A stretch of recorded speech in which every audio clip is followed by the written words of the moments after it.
There is a city in America where the ambient sound is the distant wail of a siren. A city where the per capita murder rate is not just double or triple the national average, but often 10 times higher, soaring to levels that rival active war zones. This isn't just the story of a city with a crime problem. It's a story of a city that America has tried its best to forget. On the Missouri side stands the gleaming Gateway Arch, a symbol of American progress and westward expansion. The city of St. Louis surrounds it, a major American metropolis. But if you look east, into Illinois, you see a different world. You see the ruins of a forgotten American dream.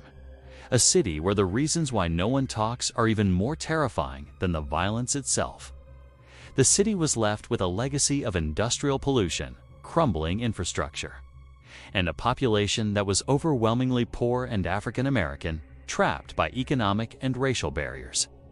The fire department was so overwhelmed that entire blocks were left to burn. The schools crumbled. This is the anatomy of the crisis. The violence in East St. Louis is not a mystery. It is the predictable, tragic result of a city being completely and utterly abandoned. The city went bankrupt. Its services collapsed. The phrase "no one talks" has a chilling double meaning here. Not out of malice, but out of a pragmatic fear for their own survival. It's about the soul-crushing hopelessness that comes from knowing that even if you do scream for help, no one with the power to change things is listening. They are children caught in the crossfire while playing in their own front yards. They are mothers and fathers trying to raise families in a landscape of boarded-up homes and constant danger. It's not just about crime, it's about history. It's about the collapse of industry, the legacy of racial violence, and the devastating consequences of economic abandonment. They are young men drawn into a cycle of violence that offers the only sense of power and belonging available to them. This is what it means to be forgotten. And the human cost of this neglect is staggering. It is a place of incredible resilience, filled with families, churches, and community groups who fight every day to build a better future. But they are fighting against the tide of a century of systemic failure. Gangs and drug crews fill the power vacuum left by the city's collapse, and they enforce their own brutal form of street justice. Talking makes you a target.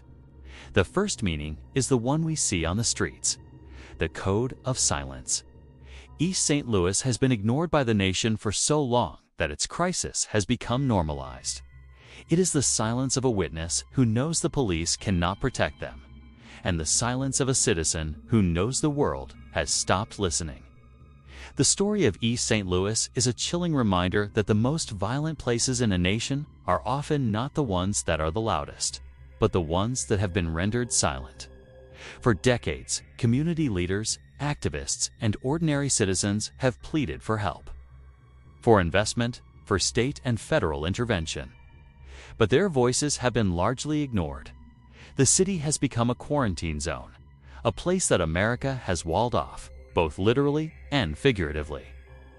The national media rarely covers the violence there, unless a story is particularly gruesome or bizarre.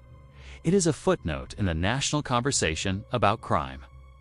In a community where the murder rate is so high, talking to the police can be a death sentence. Distrust of law enforcement runs deep.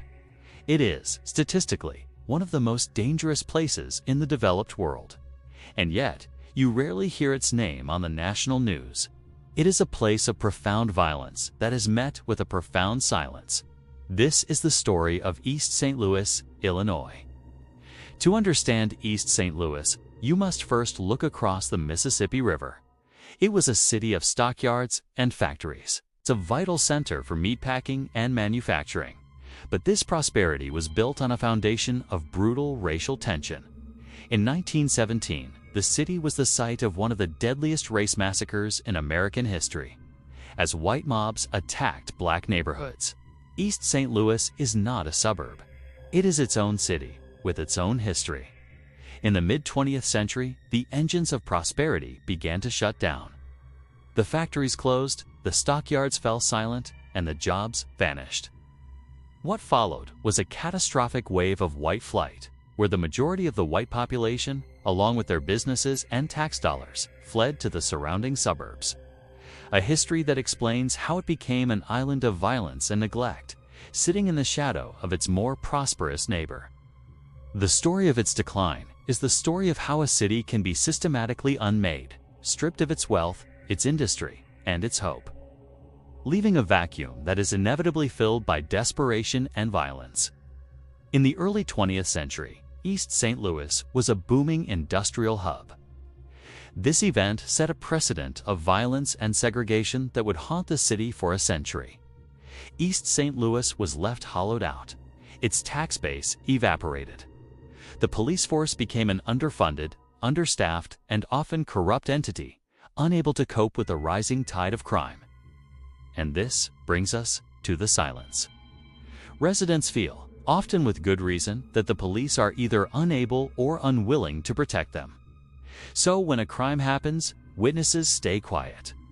But there is a second, more profound silence. It is the silence of the outside world. Its residents feel like they are shouting into a void. The silence is not just about a fear of retaliation. The victims of the violence in East St. Louis are not abstract statistics. Their stories are rarely told. They become just another number in a city defined by its body count. This is the tragic paradox of East St. Louis. So, when we ask why a city can have a murder rate 10 times the national average, the answer is not simple. And when we ask why no one talks, we must understand that the silence is born of both fear and futility.